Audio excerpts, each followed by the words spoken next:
Hey guys. I got this idea from a few of you, but mainly Tess. So shout out to Tess for doing like a little review of our chapter review questions, similar to what I would do for a do now. And I thought that that'd be a really good idea.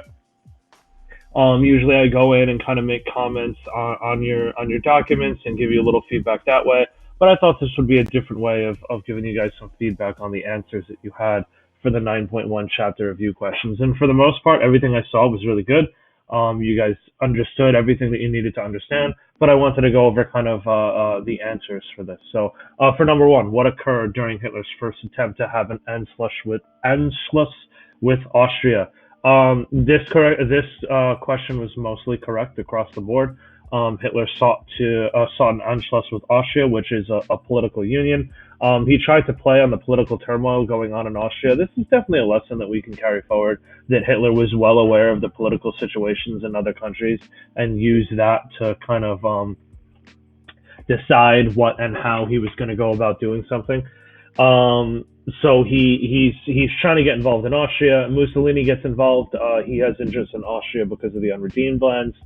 He marches his troops to the border, and Hitler backs down. Again, this question was very, very correct across the board, so I'm not going to spend that much time on it. What did this teach us? The proof of force was, I think almost everyone had that, which I'm really happy about because you guys really got the main points of what was going on. But it also shows us Hitler's intentions, and this is something that was left out. You know, he wrote Mein Kampf, and he wrote about Lebensraum, and he wrote about Gross Deutschland, and he wrote about his plans, and this is his plans coming to fruition, right? So leaders of the world could have really seen what he was up to when he started to try and take these actions and make his kind of fantasy a reality, right? So it shows us his intentions here. How did Hitler go about rearming Germany? Right here. All right. At first glance, he did it in private. Right. That was very well done by you guys. The German Gliders Club was something you really picked up on from the flips. Little things to make young German men ready for war. Right. Hitler Youth was technically military training too, so you could throw that in here. Um, there are a lot of different things. All right. At the Geneva Disarmament Conference, he really makes rearmament an issue. He asks the world to allow him to rearm, or he tells the European countries to disarm down to his level. France says no to the rearmament. Britain says no to the disarmament. He's going to leave the conference and ultimately leave the League of Nations because of it. He signs a non-aggression pact with Poland, right? This whole time he's clamoring that the Germans need their army for A, national pride, and B, jobs. And communism is still a threat in Germany because of how hard they are hit by the Great Depression. And he signs this non-aggression act with Poland for 10 years, saying, "I'm not going to use this military for military things. I'm going to use it to promote my people and promote my economy." Shortly after the Anglo-German naval agreement is signed, all right. A lot of you didn't pick up the details of this or didn't remember it. Again, this is a percentage, right? I think it's 35% ratio, right? So the German Navy could be 35% of the British Navy. So this is just big enough. Remember all the way back to David Lloyd George, right? The British want Germany to be a sick child, right? So just strong enough to trade with, but not strong enough to ever be able to defeat them in a war. 35% is not a lot, right? The British knew they still had naval superiority, all right? And they're making a stronger trade partner, right? If we can bump up the economy of Britain, if we can give more people jobs in Britain, then A, we're canceling out the threat of communism, which you guys all picked up on, but we're also going to make a better trading partner. And Germany is so essential for the economy of Europe, all right? That middle part of Europe is so essential for the European economy, and the British knew that, right? After the Anglo-German naval agreement is signed, there's going to be more rearmament. All right, and then in 1935, the secret is going to be out. He's got the Freedom to Rearm rally or the rearmament rally, whatever you want to call it, which are kind of parades in the streets of Berlin, and the world knows that Germany is back. I think at that point, he had about 500,000 standing troops, which was a quite large increase, right? The SAR plebiscite. The SAR was a mandate under the League of Nations for 15 years. A lot of you forgot this word. All right, I want to make sure that you remember this word right here, mandate. All right, the mandate system. Um, Hitler's Germany was becoming appealing. All right, this is something that not a lot of people picked up on. This was a big confidence boost for Hitler. This is very early on in the game still, and this shows Hitler that foreign countries are taking notice, right? This is proof of the economic growth in Germany at the time and the political stability that he had to offer. So not only domestically was this something that he could kind of grow off of, but it also was something he could grow off quite literally in terms of conquest, right? This also showed him that the Treaty of Versailles was deteriorating, right? Britain knew that the Treaty of Versailles was faulty from the time it was signed, right? Do you guys remember the name of that kind of document that David Lloyd George sent George Clemenceau right before the treaty was signed? All right, the Fontainebleau Memorandum. We talked about that very, very briefly in class. But the British government knew that this was a flawed document from the time it was signed, right? So did the British people. You guys remember that Peace and Future Cannon Fodder cartoon, right? Now Hitler is getting actual tangible proof that the Treaty of Versailles was deteriorating, because they could have very easily said that he can't have this land, but they didn't, right? They're turning a blind eye, and this is going to help him in the future, or this is going to be a lesson to him in the future. And then obviously this is Großdeutschland, because the Saar was a German place. It was very industrialized German land, and now it's reunited under Hitler. Rearming, the biggest risk. So this is something a lot of people forgotten, and this is what I mean about the connectivity of so many different events. The border between Germany and France was agreed upon not only at Versailles, but it was also re-agreed upon during the Locarno Treaty. All right, Gustav Stresemann went in and reaffirmed to the French that that was a demilitarized zone, right? So not only was he breaking the Treaty of Versailles, which really didn't have any military significance, but it was also breaking the Locarno Treaty, which was supposed to have military significance, right? The signers of the Locarno Treaty agreed that they would protect anyone from breaking those treaties, right? So that's a big deal. That's a big deal. Remember, Locarno is this big thing. The Locarno Spring comes after it, and then the Kellogg-Briand Pact comes right after that. The Locarno Treaty, the part about Britain and France is a small part to a much larger puzzle, right? So this could have had global significance here, and it could have led the world to war against Germany. Well, not the world, but it could have led a lot of European countries to war against Germany. This right here, this one, no, that's right.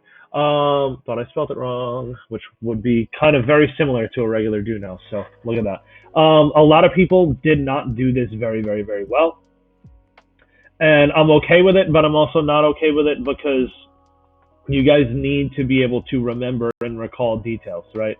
So Mussolini does invade Abyssinia.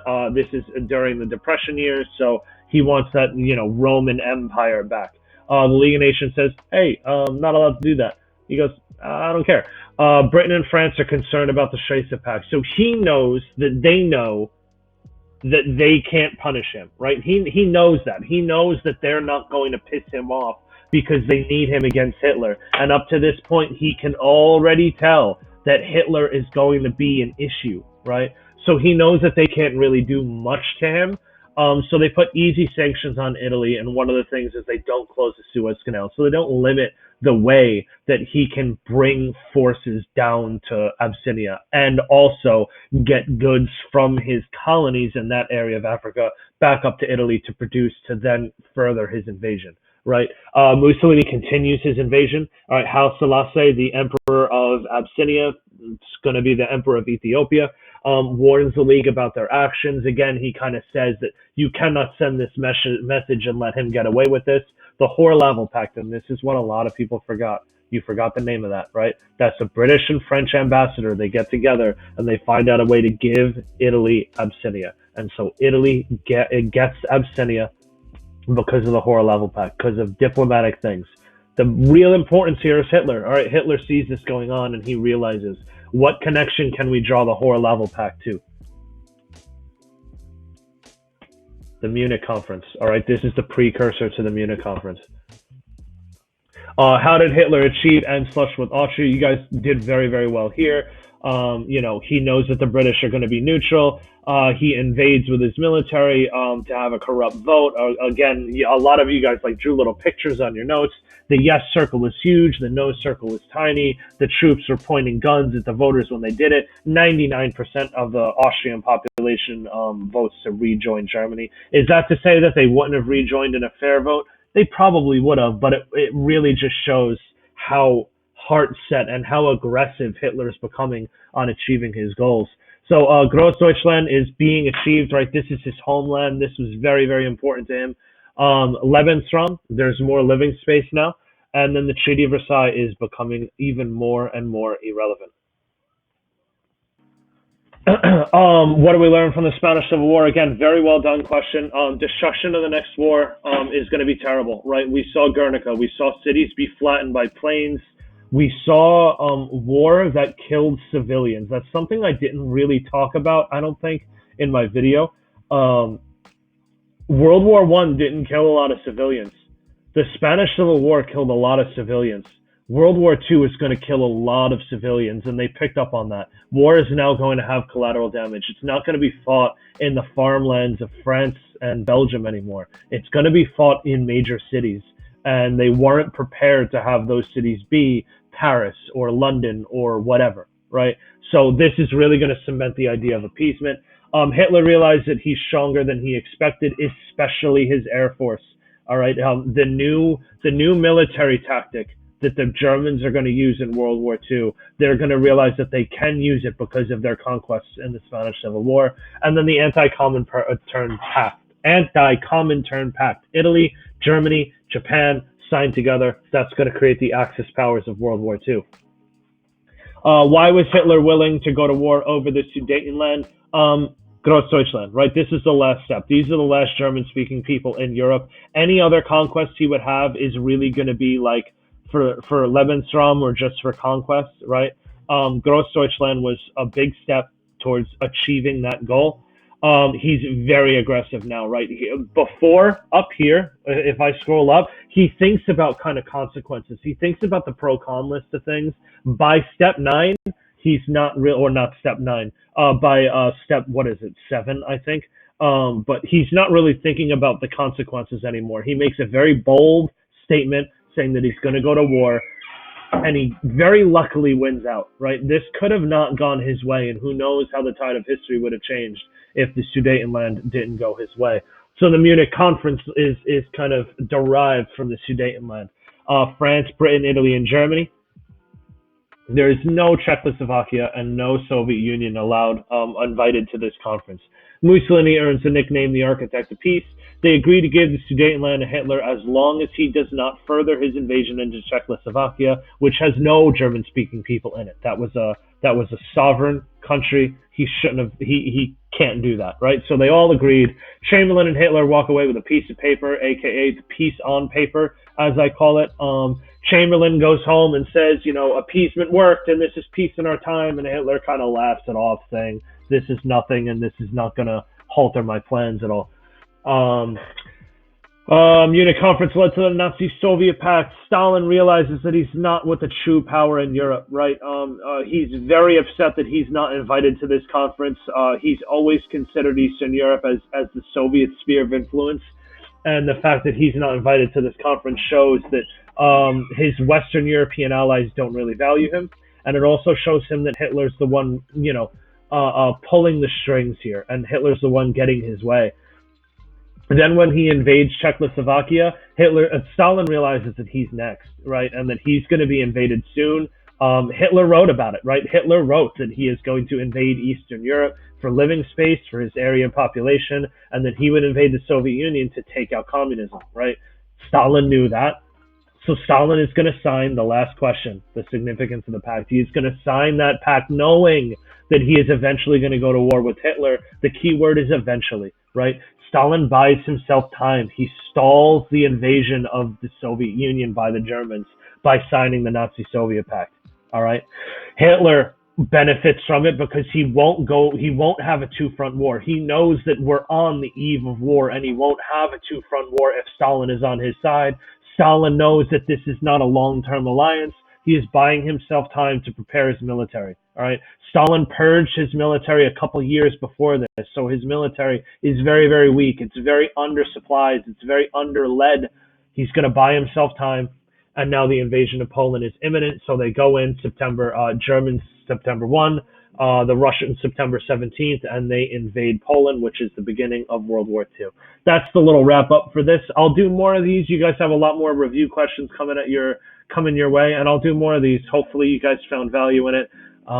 It's not the same as class. I don't think anything's the same as our little kind of do now starts every day, but hopefully you guys enjoyed it. Be good.